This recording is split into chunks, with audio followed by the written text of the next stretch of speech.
Eu queria começar lendo com vocês, até não vai estar na tela, porque foi de última hora que eu trouxe esse texto extra, mas ele é super pertinente. Assim como foi nos dias de Noé, será também nos dias do Filho do Homem. Comiam, bebiam, casavam e davam-se em casamento, até o dia em que Noé entrou na arca e veio o dilúvio e destruiu a todos. O mesmo aconteceu nos dias de Ló. Comiam, bebiam, compravam, vendiam, plantavam e edificavam. Mas no dia em que Ló saiu de Sodoma, choveu dos céus fogo e enxofre e destruiu a todos. Assim será no dia em que o Filho do Homem se manifestar. E agora vamos ler o texto a partir do qual nós vamos trazer a meditação. Marcos 8, 36 e 37. Que aproveita o homem ganhar o mundo inteiro e perder a sua alma? Que daria um homem em troca de sua alma? Gente, nós estamos vivendo esses dias que Jesus profetizou. Dias em que, se de um lado a ciência descobre cada vez mais e rompe fronteiras, cada vez mais os homens estão perdendo o conhecimento de Deus e o discernimento das coisas espirituais. Se de um lado as pessoas estão progredindo, conquistando, estabelecendo novos desafios, do outro lado, a humanidade nunca esteve tão distante daquilo que de fato é eterno. Eu chamo isso de uma verdadeira falta de senso de proporção. Jesus disse que quando ele viesse de novo para a terra, as pessoas estariam tão preocupadas com as coisas do dia a dia e com as coisas deste mundo, que elas seriam pegas de surpresa, assim como o povo da época de Noé e da época de Ló também foi. Então, a mensagem de hoje, o tema da mensagem de hoje, é o valor da sua alma. Por quê? O valor de uma alma? Porque, na verdade, nós precisamos refletir quais são as nossas prioridades. O que de fato nós temos que investir na nossa vida. Porque todo mundo está investindo naquilo que é passageiro. E muita gente se esquece daquilo que é perene, daquilo que é eterno. Essa é uma mensagem breve, mas que vai gerar uma reflexão muito profunda para que você saia daqui pensando na sua vida. Você não vai pensar no teu vizinho, na tua mulher, no teu pai, na tua mãe. Você vai pensar em você. Quais são as prioridades que eu tenho para a minha vida? Então, eu quero começar dizendo que Cristo fez uma pergunta aqui. Uma pergunta muito direta, que na verdade leva à reflexão e à oportunidade dele responder também. A pergunta é: que aproveita ao homem ganhar o mundo inteiro? E neste primeiro ponto aqui, eu quero dividir esta pergunta em três partes. A primeira é: que aproveita ao homem? Esta frase também poderia ser traduzida: qual é o lucro que o homem recebe, né? Ganhar o mundo inteiro e perder a sua alma. Então Jesus aqui, ele não está dizendo que as coisas dessa vida não sejam importantes. Ele não está dizendo isso. Ele não está dizendo que comer, beber, trabalhar, conquistar, viver a vida não seja importante. Aliás, a própria Bíblia nos respalda sobre isso, porque os tessalonicenses, quando eles souberam que Jesus ia voltar, muitos deles pararam de trabalhar, subiam para as montanhas e ficavam esperando Jesus voltar. Acontece que Jesus demorou para voltar e eles tinham perdido os seus trabalhos, os seus empregos, começaram a ir na casa dos irmãos para comer. E aí o apóstolo Paulo, para resolver o problema, falou: olha, quem não trabalhar não come. Então, quando Jesus está fazendo essa pergunta, qual é o proveito, qual é o lucro, ele não está dizendo para você que você não deva se programar na vida, estabelecer metas, estudar, fazer pós-graduação, fazer os seus negócios, de forma alguma. O que ele está dizendo é que, na verdade, essas coisas devem ser feitas, contudo, elas não podem tomar lugar daquilo que é muito mais importante, que é o valor da nossa alma. Eu fiz uma consulta no Google, só para ter uma ideia, para trazer aqui para vocês, né? Eu escrevi assim: How much money is spent on beauty and personal care? Quanto de dinheiro é gasto no setor de beleza e cuidados pessoais? Aqui, de novo, eu quero dizer para vocês, mulheres, eu não sou contra que vocês se embelezem, tá? Aliás, eu amo o fato de ter uma esposa muito chique. Ela é linda, ela é impecável, né? Ela está sempre com a unha, com o cabelo. Oh, gente, eu amo que ela seja assim. Agora, quando você percebe que as pessoas estão muito preocupadas nisso, e cada vez menos preocupadas com a verdadeira essência delas, que é a alma, aí é preocupante. Bom, para vocês terem uma ideia, nos Estados Unidos, 93 bilhões de dólares somente são gastos nessa área de beleza e de cuidado do corpo. Na China, 70 bilhões. No Japão, 38 bilhões. E no Brasil, 32 bilhões. O Brasil é o quarto país que mais gasta com isso. Será que o pastor está dizendo que a mulherada não precisa mais tomar banho? Será que o pastor está dizendo que elas não precisam mais se embelezar? Claro que não. Muito pelo contrário. Mas o que Jesus está nos lembrando, gente, em primeiro lugar, que tudo que existe nesse mundo é efêmero, vai passar. A beleza passa, né? Você pega uma criança, que coisa linda.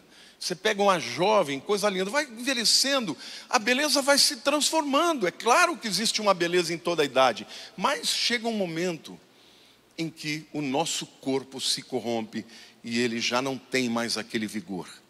Mas o homem interior, a nossa alma, esta pode continuar se embelezando para o resto da vida. Amém? O mesmo vale para a questão financeira, para os anseios, para os desejos de crescermos, de ganharmos dinheiro, de prosperarmos. A busca pelo sucesso e pelas riquezas é efêmera. De novo, não estou dizendo aqui que não tem o seu valor. Deus colocou no coração do homem o desejo de crescer, de multiplicar, de empreender. Foi Deus quem colocou. Esse desejo de crescer é um drive, né? A gente fala assim, que leva o homem a buscar algo mais. E é por conta disso que o homem tem realizado coisas extraordinárias. Mas todas essas coisas só têm valor se não roubarem o nosso coração daquilo que realmente é eterno. Jesus fala sobre isso. Onde estiver o teu tesouro, ali estará o teu coração. Repita comigo: onde estiver o teu tesouro, ali estará o seu coração. Vale a pena a gente refletir sobre isso, porque todas as coisas desse mundo perecem, vão perecer. Então, se comparado ao valor da alma, o mundo visível é muito menos importante do que o mundo invisível. Segunda parte aqui desse primeiro ponto que eu quero enfatizar é que aproveita o homem, e aí vem a segunda parte: ganhar o mundo inteiro e perder a sua alma. Bom, é óbvio aqui que Jesus está usando de uma figura de linguagem chamada hipérbole. Ninguém pode ganhar o mundo inteiro. Pode ou não? Você não tem tudo no mundo. Mas você pode usar esta hipérbole, esta figura, para dizer que Jesus está se valendo desse desejo de conquistar, de crescer, de ir além, para dizer o seguinte: não adianta nada você conquistar muita coisa nessa vida e perder a sua alma. E eu quero fazer uma pergunta: vocês acham que tem gente assim? Por exemplo, eu estava vendo Eu estava vendo um post do Cristiano Ronaldo, né? Ele tem 413 milhões de seguidores no Instagram. E ele falou assim: como é bom estar ao lado de um outro GOAT, para trocar ideias sobre grandeza, alguma coisa assim. Você sabe o que é GOAT? É uma sigla, Greatest of All Times, o maior de todos os tempos. É bonito um camarada falar, como é bom estar do lado, ele está do lado do Tom Brady, né, o marido da Gisele Bündchen, que é o maior quarterback de todos os tempos. Um camarada desse, ele conquistou o topo. Tem dinheiro, tem fama, realizou tudo que ele queria. Mas eu te pergunto, e se esse camarada não entregar a vida para Jesus? O que vai ser da vida eterna dele? Uma vida à parte de Deus. Então, de que adianta o homem ganhar o mundo inteiro e perder a sua alma? Deixa eu dizer algo para você. O desejo de conquistar foi colocado por Deus. Foi Deus que falou para o homem: crescei-vos, multiplicai-vos e enchei a terra. Deus tinha o propósito de que o homem expandisse, crescesse, administrasse. Contudo, qual é o proveito disso? Se para ganhar tudo, você perde a sua alma. E aqui eu quero dizer para vocês que essas coisas não são incongruentes. Tem muita gente que pensa que aceitar Jesus é abandonar o mundo, é largar o trabalho, abandonar os sonhos. De forma alguma. Você só encontrou um objetivo maior que vai nortear e dirigir a sua vida em todas as áreas. Amém? Eu quero contar o depoimento aqui de um homem que vocês conhecem muito, chamado Salomão. Salomão foi o homem mais sábio da terra. E foi o homem mais rico também. E este camarada, quando ele chega no final da vida dele, depois de ter feito muita besteira, aliás, eu quero explicar isso para vocês. O livro de Cantares de Salomão foi escrito por ele quando ele era jovem. Então você lê o livro, né? Você vê a testosterona dele, ele falando da paixão que ele tem, o amor que ele tem por Sunamita, sua noiva. Quando ele escreve o livro de Provérbios, ele já é um homem de meia idade, provavelmente uns 40 anos de idade, já era rei em Israel. Então, um homem pleno, maduro, cheio de sabedoria. Mas, apesar de toda a sua sabedoria, ele se desviou por conta das muitas mulheres e acabou fazendo alianças com outros deuses. Salomão foi muito fundo, gente. E as coisas espirituais passaram a ter menos valia do que as riquezas, as alianças com outras nações, os casamentos que ele fez para poder expandir o seu reino. E tudo deixou um grande vazio na alma dele. E quando ele escreve o livro de Eclesiastes, ele já está no fim da vida. Ele já é um homem velho. E como um homem velho, ele olha para trás e fala: tudo isso que eu tive é vaidade. E a palavra vaidade vem de vazio. É algo que não tem essência. Então ele escreve, né, lá em Eclesiastes 1, versículos 1 e 2, ele diz: vaidade de vaidades, diz o pregador. Vaidades de vaidades. Tudo é vaidade. Sabe, gente, nesse livro Salomão diz assim: olha, não teve nada nessa vida que eu pus os olhos que eu não conquistei. Eu tive o que eu quis, eu vivi todos os prazeres desse mundo. E ele viveu mesmo, porque falar uma coisa com seu homem com 700 concubinas e mais 300 esposas. Gente, como é que ele dava conta disso? Me conta essa história, porque está difícil de dar conta de uma só.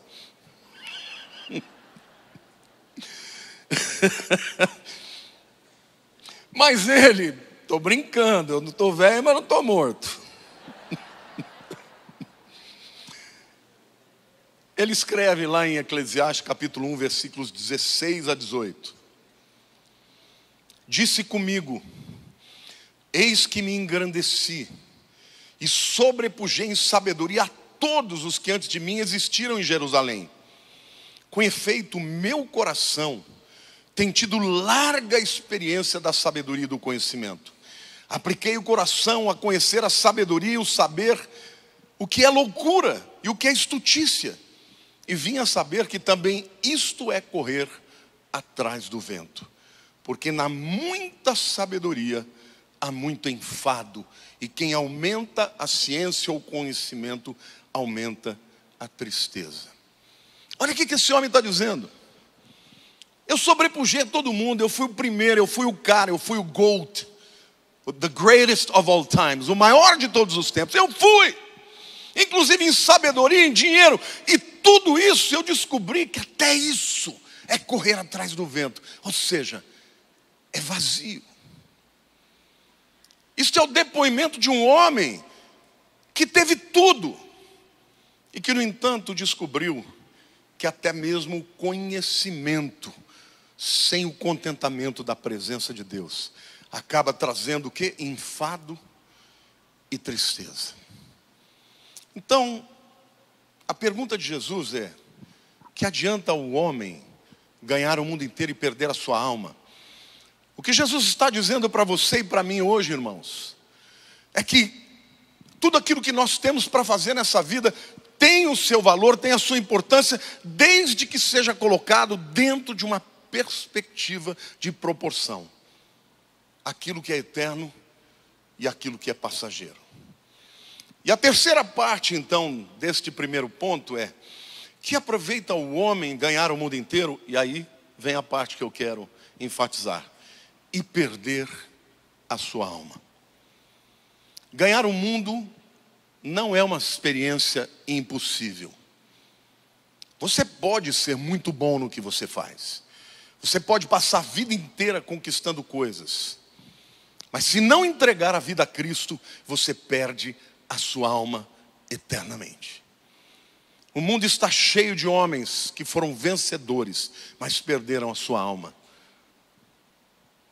Por que não lembrar do grande Elvis Presley, que teve o mundo aos seus pés e morreu de overdose?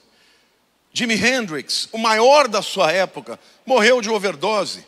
Quantas pessoas você conhece que tiveram sucesso no mundo, mas porque não tiveram uma espiritualidade, não tiveram uma ênfase no encontro pessoal com Deus e uma direção de Deus nas suas vidas, o fim não foi bom. Eles viram mitos, viram lendas, mas nós sabemos onde as suas almas estão. Ganhar o mundo é muito bom. O seu mundo, os seus sonhos, os seus objetivos, é muito bom que você continue a procurá-los, mas desde que isso não seja algo que vai te levar a perder a sua alma. Então a pergunta de Jesus é: que lucro há? Lucro nenhum. Agora a segunda pergunta, quem faz sou eu. Sou eu quem faz essa pergunta para vocês. Qual é o valor da sua alma? Quanto vale a sua alma, meu irmão?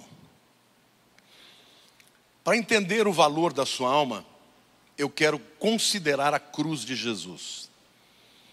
A Bíblia diz que Cristo suportou a cruz para salvar as almas dos pecadores. E o preço que ele pagou na cruz é que tornou a salvação da sua alma possível. Amém ou não? Quanto vale a sua alma, irmãos? Diga assim: vale a vida do Filho de Deus. Glória a Deus. Você pode dar uma salva de palmas para Jesus? Você é muito importante.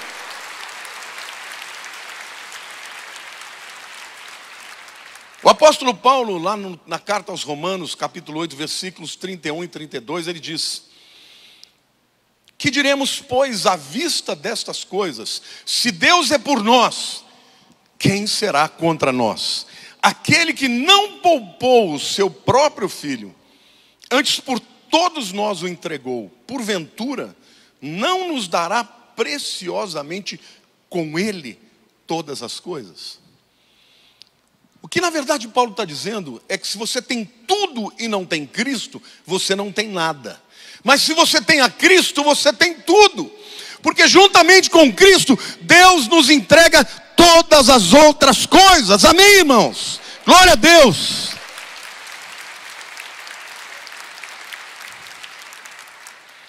Paulo está querendo que você entenda o coração de Deus. Deus não vai sonegar uma bênção para você que é seu filho. Deus vai entregar aquilo que você necessita. Por quê? Porque se Ele deu o próprio filho, como Ele não vai entregar todas as demais coisas? Isaías, o profeta que mais enxergou o Messias, enxergou também o sofrimento de Cristo.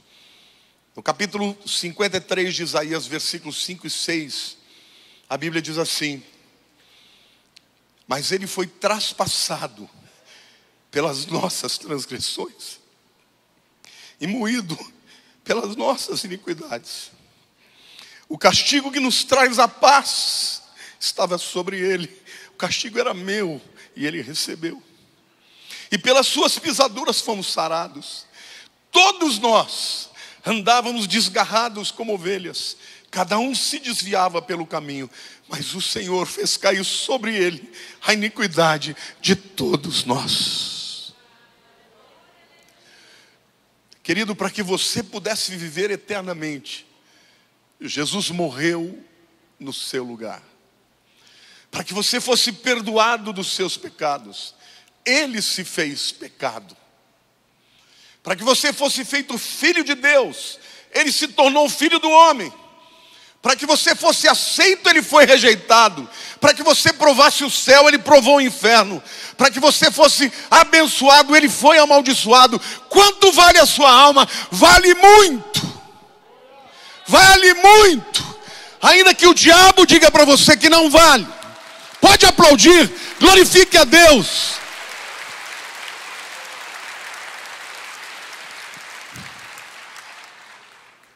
A sua alma vale a vida do Filho de Deus, que voluntariamente se entregou por mim e por você. Eu olho para pessoas inteligentes, muitas vezes arrogantes, muitas vezes pessoas que têm tudo e acham que não precisam de Deus. Eu olho com muita pena. Por quê, meu querido? Porque todos nós somos miseráveis. Aos olhos de Deus, as nossas obras são como trapo de imundície. Quando Jesus escreve para a igreja de Laodiceia, uma igreja rica, uma igreja que achava que tinha tudo, que não tinha de falta de nada, Ele diz: tu não sabes que tu és pobre, miserável, cego e nu. O maior privilégio que um homem tem é quando ele descobre o quão pecador ele é. Quantos aqui já descobriram isso na sua vida? Mas quantos aqui descobriram também que Jesus morreu no seu lugar e isso já entrou na tua vida, de maneira que isso já é parte das suas entranhas? Quantos já descobriram isso? Esse é um grande privilégio, meu querido, porque a Bíblia diz que Deus, Ele não revelou aos sábios e aos entendidos, mas aos humildes, aos pequeninos. No dia em que você entendeu que você é pecador, mas que Ele morreu no seu lugar, e que você diz: Senhor, entra na minha vida, eu te aceito como meu Senhor e meu Salvador. Naquele dia, a sua alma que é eterna recebeu o privilégio de viver para sempre juntamente com Deus. Então a sua alma é muito importante. O ladrão da cruz, ele reconheceu o valor da sua alma. Foi um homem que viveu a vida inteira como um rebelde, provavelmente assassinou muitas pessoas, roubou muitas pessoas, e de repente ele está ao lado de Cristo. Aliás, Jesus estava no centro, ladeado por dois ladrões. E aquela cena representa exatamente a nossa vida, irmãos. Porque Jesus divide os que creem dos que não creem. De um lado estava um ladrão que reconheceu que Cristo era o Salvador. O outro ficou zombando: ah, você é o Filho de Deus, desce da cruz, te salva e salva nós. Mas este ladrão, que alguns chamam de Dimas, disse: Filho de Deus, lembra-te de mim quando entrares no teu reino. E Jesus disse para ele: hoje mesmo estarás comigo no paraíso.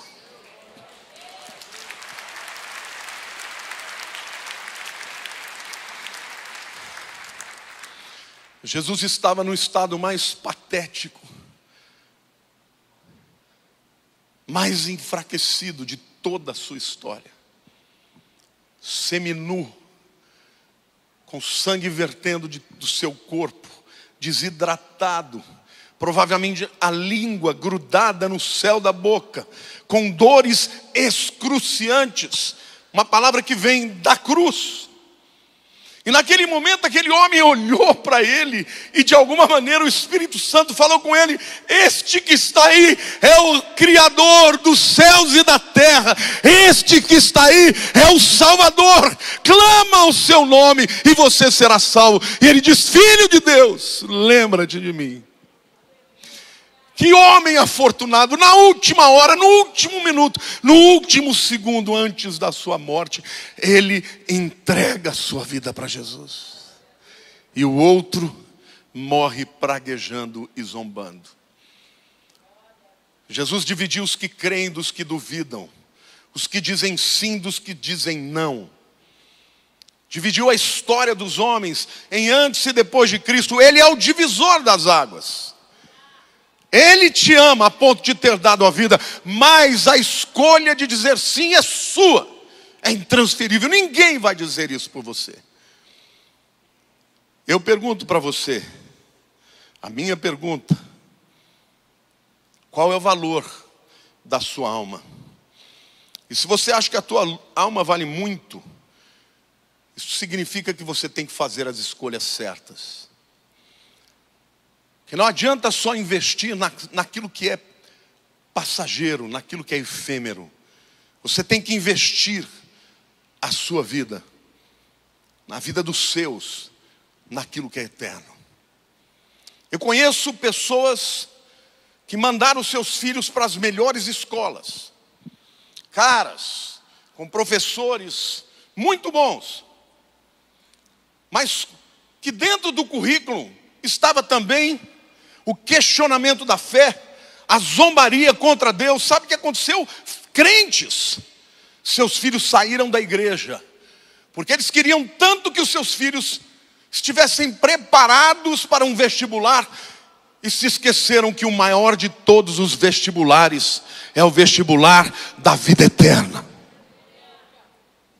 Então, meu querido, você que é cristão, você que entende o valor da tua alma, e se você realmente considera que a sua alma é mais importante do que qualquer outra coisa na tua vida, saiba que nada pode ser mais importante do que transmitir a fé e a verdade da palavra de Deus aos seus filhos, à sua família, a todos que estão ao seu redor. Amém, igreja? Glória a Deus!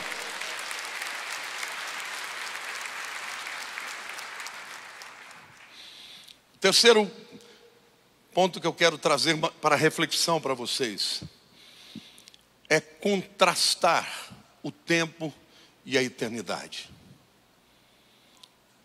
Todos nós precisamos fazer isso na nossa vida, porque gradativamente a nossa tendência é começar a desmerecer o mundo espiritual e começar a valorizar demais as nossas conquistas humanas.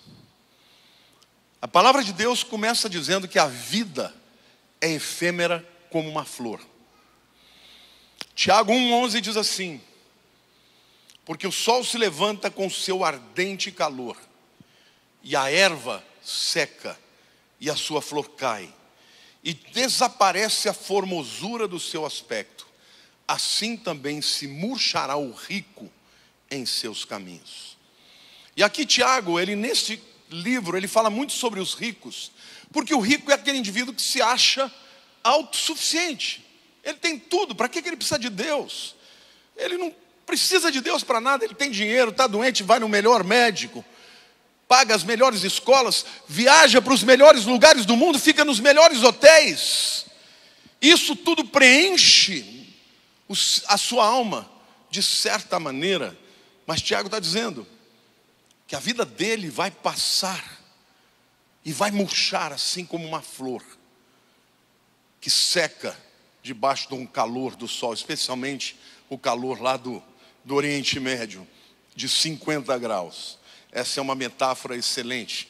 Mas aqui não vale só para o rico não, vale para o pobre também. Porque ser pobre também não é uma qualidade. Ser rico não é um defeito e ser pobre não é uma qualidade. Isso também é um erro. Na verdade, a Bíblia está dizendo que a tua conta bancária não tem nada a ver com aquilo que vai acontecer na tua vida eterna. Amém, igreja? Então, seja rico, seja pobre, seja remediado, nós temos que entender o que é eterno e o que é passageiro. Quando a riqueza, ela se torna o nosso tesouro, a nossa segurança, as recompensas serão efêmeras. A segurança da tua vida, meu querido, não pode estar na tua conta bancária. Tem que estar na fé em Deus. A Bíblia também usa uma outra metáfora, dizendo que a Bíblia, a vida é como um vapor que aparece e desaparece. O mesmo Tiago, mas agora no capítulo 4, versículo 4, diz assim: vós não sabeis o que sucederá amanhã. Que é a vossa vida? Sois apenas como neblina, que aparece por um instante e logo se dissipa. Você já teve a oportunidade de estar diante de uma árvore muito antiga? Quem vai comigo para Israel, quando vai lá no Jardim das Oliveiras, você tem algumas oliveiras ali, que muito provavelmente foram contemporâneas de Jesus. Nós estamos falando de 2000 anos. Alguns dizem que tem uma lá que chega a ter 3000 anos. Aí você vê como nós não vivemos nada. É como uma névoa que se dissipa. Queridos, a vida passa correndo. É engraçado, né? Esse ano eu fiz 60 anos. Agora eu estou com um cartão de idoso. Então eu vou no shopping, eu adoro parar na vaga dos idosos. Tem algumas vantagens, né? Mas eu confesso para vocês que eu falo, não acredito. Eu não acredito como passou a vida. Ontem, eu me lembro da Érica no meu colo, eu saindo da minha casa, indo até o Morumbi Shopping a pé, com ela, carregando ela no meu braço. Eu ficava horas com ela no meu braço. Hoje, eu vou carregar o Johnny, por 30 segundos eu falo, toma que eu não aguento mais. A vida passa muito rápido. E a Bíblia está dizendo para você, olha, é como a neblina, vós não sabeis o que sucederá amanhã. Gente, não coloque a sua esperança em nada ou ninguém desta vida. Porque ninguém sabe. Vocês podem imaginar os irmãos da Ucrânia. Será que eles esperavam que de uma hora para outra eles iam ter uma invasão, uma guerra e perder? Por exemplo, eu fiquei sabendo de um bebê de 18 meses que foi morto num bombardeio. A vida é efêmera, gente. Tem um apóstolo muito querido, não vou citar o nome dele aqui, mas nós estamos em oração porque está lutando contra um câncer severo no pâncreas, que agora deu metástase. A vida é efêmera, você não sabe o que vai acontecer amanhã, mas de uma coisa você pode saber: Deus é fiel e Ele está com os seus. E ainda que a nossa vida aqui termine, nós temos a vida eterna. Então é isto que temos que valorizar.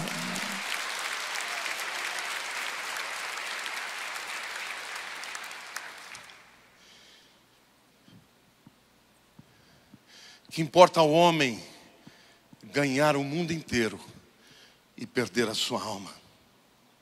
Eu quero concluir essa palavra dizendo que Deus é dono de tudo. Deus é dono da tua vida, meu irmão. Você está me entendendo? Ele é dono da tua vida. É Ele quem diz quando vai chegar a sua hora. A Bíblia diz, ao Senhor pertence a terra e tudo o que nela se contém, o mundo e os que nele habitam. Deus é dono de tudo, é dono do que você tem, é dono da sua saúde, é dono da sua inteligência, é dono dos seus dons, é dono dos seus bens, é dono da terra que você pisa e do oxigênio que você respira. Então, não existe nada mais importante do que nós vivemos para este Deus que concede todas essas coisas por graça, por misericórdia, mas com um grande propósito para a sua vida. Imagine você trabalhando numa empresa e o teu chefe te dá uma ordem para você cumprir uma certa meta.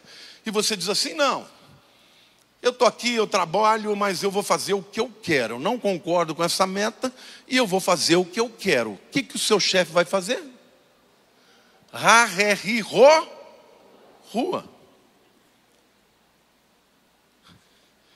Do Senhor é a terra e tudo o que nela se contém, o mundo e os que nele habitam. Diga assim: eu sou do meu Deus e o meu Deus é meu. Não é maravilhoso isso, gente? Eu sou do meu Deus e Ele é meu.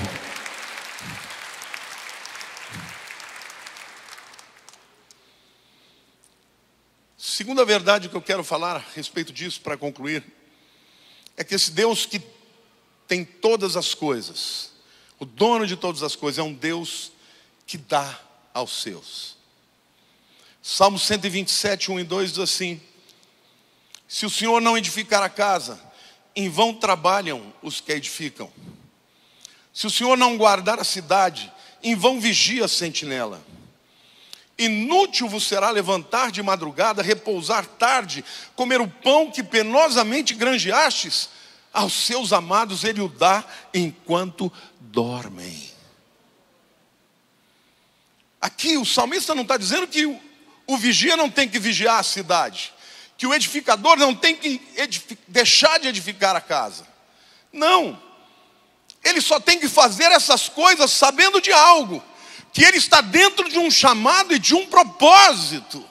E quando ele ama o Senhor e caminha na vontade de Deus, até quando ele dorme, Deus continua a acrescentar na vida dele. Ele dá os seus enquanto dorme. Amém, irmãos? Glória a Deus.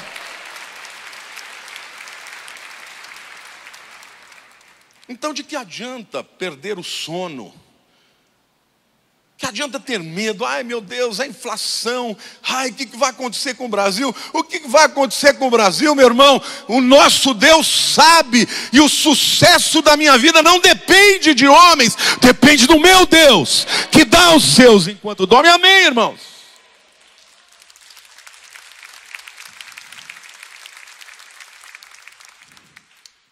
Deus espera que nós continuemos engajados. Ele nos criou a sua imagem e semelhança, e portanto somos criativos, temos inteligência, temos um drive de empreendedorismo, queremos conquistar, queremos crescer, mas não se esqueça, se você estiver dentro do seu propósito, quando você dormir, Ele vai estar trabalhando a seu favor. Tem um texto de Isaías que eu amo, Isaías 64, 4.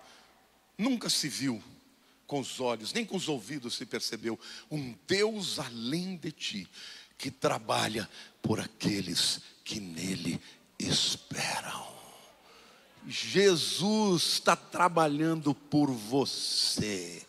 Quando você não pode, Ele pode. Quando uma porta se abre, se fecha, outra se abre. Quando o inimigo se levanta, Ele põe debaixo dos seus pés. Quando você dorme, Ele trabalha por você, porque esta é a promessa de Deus. Mas nós temos que nos lembrar: aquilo que é eterno e aquilo que é passageiro. Por isso devemos priorizar o que é eterno sobre o que é passageiro.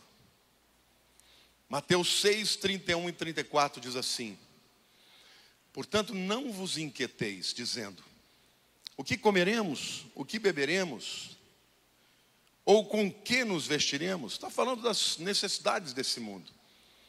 Porque os gentios é que se preocupam com todas essas coisas. Gentios são aqueles que não tinham fé. Pois vosso Pai Celeste sabe que necessitais de todas elas. Diga assim: o meu Pai Celeste sabe do que eu necessito. E portanto, o que ele diz? Buscai, pois, em primeiro lugar o seu reino e as suas justiças, e todas essas coisas vos serão acrescentadas. Portanto, não vos inquieteis com o dia de amanhã, pois o amanhã trará os seus cuidados. Basta ao dia o seu próprio mal. Priorizar o que é eterno, querido, significa investir na tua vida espiritual. Ler a Bíblia, orar, estar sempre presente nos cultos, porque a fé vem pelo ouvir a palavra de Deus. Nós somos seres cuja mente é como uma esponja, nós absorvemos tudo o que ouvimos, os inputs que o mundo nos dá. Quanto mais você ouve aquilo que se fala neste mundo, que é uma pregação contra Deus, menos a tua vida vai estar inclinada para a fé. Quanto mais você ouve de Deus, quanto mais você o louva, quanto mais você lê a palavra, quanto mais você ora, mais você se tornará forte nesta geração. Então, priorize o que é eterno na sua vida, nas suas escolhas. Eu me lembro que quando a Érica estava voltando dos Estados Unidos, eu cheguei para ela e falei: filha, não seria bom você colocar o seu filho, o Enzo, numa escola americana, bilíngue? Ele foi alfabetizado em inglês, tem um inglês lindo, sem sotaque, fala com o americano. É importante ele aprender, continuar crescendo no seu vocabulário. Ela falou para mim: pai, não existe uma escola bilíngue que seja cristã. Inglês ele vai aprender na vida.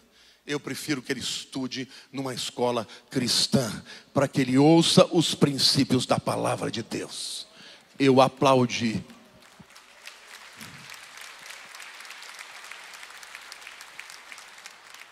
Porque de que vale falar inglês sem sotaque e absorver todas as mentiras do inimigo? Então, querido, priorize na sua vida a Deus acima de todas as coisas. Porque a promessa que Ele te dá: buscai o reino de Deus e a sua justiça em primeiro lugar, e todas as demais coisas vos serão acrescentadas. Priorizar o que é eterno é priorizar o reino de Deus. Então, querido, o seu tempo, o seu dinheiro, a sua inteligência, o seu amor, Deus quer primeiro para Ele. Quando Jesus escreve para a igreja de Éfeso, uma igreja operante, uma igreja que fazia muitas coisas para Ele, Ele aplaude e elogia muito aquela igreja. Ele diz: eu só tenho uma coisa contra você, é que você abandonou o primeiro amor. Há muitas pessoas que, quando se convertem, ficam apaixonadas por Jesus, mas vai passando o tempo, vão se tornando pessoas sem o amor que Jesus merece. E este é o caminho que pode levar cada um de nós para apostasia e para o esfriamento. Gente, nós estamos vivendo num tempo difícil, mas a promessa de Deus é que Ele vai te dar vitória. Mas qual é a tua parte? A tua parte é na balança das suas escolhas e da sua vida. Dar sempre o melhor do seu tempo, dos seus dons, do seu talento, das suas escolhas para aquilo que é eterno. Amém? Feche os seus olhos.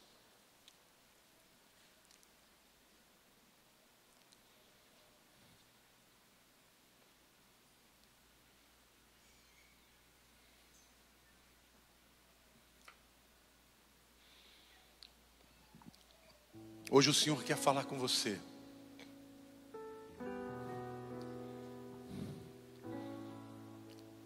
Jesus entregou a sua alma, a sua vida por você.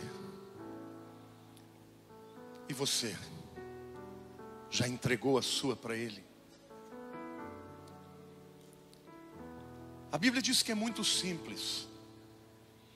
O início do relacionamento com Deus começa com a fé entrando no coração. E o que avaliza e homologa a sua salvação é a tua confissão. Talvez você já tenha se tornado um amante do cristianismo, um admirador de Jesus. Mas talvez você ainda não tenha entregado a sua vida para valer.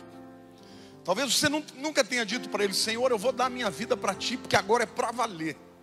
Agora é para sempre. Nunca mais eu quero voltar atrás. Eu quero entregar minha vida para Ti. Então, meu amado, você que está me vendo pela internet, ou você que está aqui hoje, Deus quer o seu coração. Ele está te dizendo hoje, através de mim: vem para mim. Você que está cansado, que está abatido, e eu vou te aliviar. Ele está dizendo: entrega a tua vida para mim, entrega o teu caminho ao Senhor, confia nele e tudo Ele fará. Hoje você tem uma oportunidade, e esta é uma oportunidade extraordinária, porque existem pessoas no mundo que não têm essa possibilidade, porque o Evangelho não pode ser pregado. Mas nós estamos vivendo numa nação livre, numa nação onde o Evangelho pode ser pregado. Então hoje, se o Espírito Santo falou com você, se você foi tocado por essa palavra, se você quer valorizar mais a vida eterna do que as coisas desse mundo, e quer entregar a vida a Jesus, eu quero que você levante a sua mão onde você estiver, e eu vou orar por você. E hoje vai começar uma nova história na tua vida. Há alguém aqui? Por favor, igreja de olhos fechados, eu quero pedir que acendam mais a luz para enxergar. Graças a Deus. Quem mais? Levante a sua mão onde você estiver. Graças a Deus, graças a Deus. Há mais alguém aqui? Graças a Deus, graças a Deus. Eu vou pedir a você que está levantando a mão, vem aqui à frente, e você vai hoje testemunhar diante de todas essas pessoas e do mundo espiritual que você está entregando a vida para Jesus. Venha, não tenha vergonha, sai do teu lugar, aplauda ao Senhor. Esta é a maior decisão que alguém pode tomar na sua história. Vem aqui no meio, por favor. Aqui, por favor, querido.